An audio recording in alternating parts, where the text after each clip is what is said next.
Turvapuskuri on uuden tyyppinen kiskoliikenteessä käytettäväksi suunniteltu turvalaite, joka soveltuu junavetureiden, raitiovaunun ja muihin kiskoajoneuvoihin.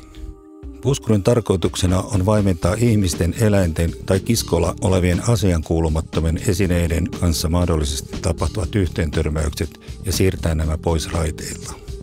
Puskurin toinen tärkeä tarkoitus on estää junaa suistumasta kiskoilta.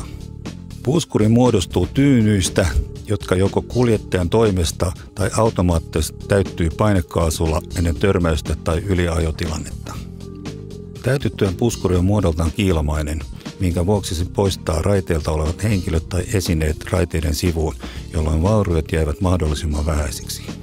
Tämä idea lähti siitä, kun poikien kanssa lähdettiin sukeltelemaan tuonne Porkkalaan ja meillä unohtui kumiveneen pumppu sitten kellariin. Ja aika me puhallettiin ja valkoisena yritettiin saada semmoinen iso kumivene niin kuin puhaltamalla täyteen. Ja siitä ei tahtonut tulla yhtään mitään. Ja sitten yhdessä vaiheessa mä älysin, että meillä on sukelluspullot mukana.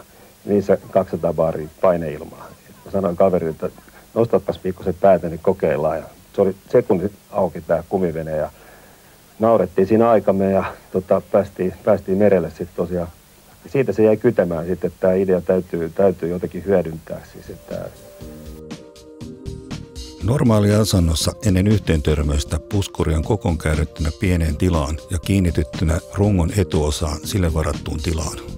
Nokian kumitehdas on valmistanut puskurin prototyypin, joka koostuu 3 erillisestä kennosta ja sen paino on noin 70 kiloa.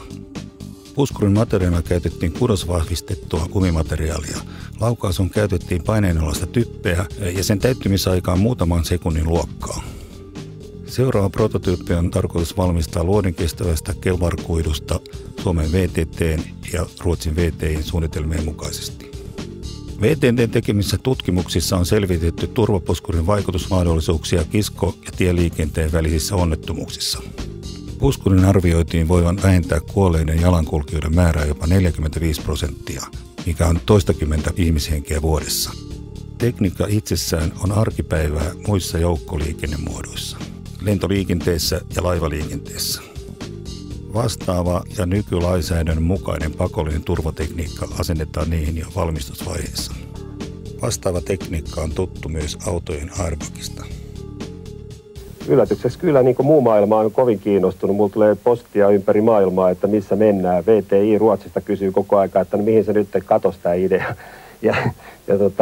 Mä en voi muuta sanoa kuin, että Suomesta loppui rahoitus ja sen myötä loppui mielenkiinto. Ja mä en yksityishenkilönä voi viedä tällaista ideaa eteenpäin, että se on selvää.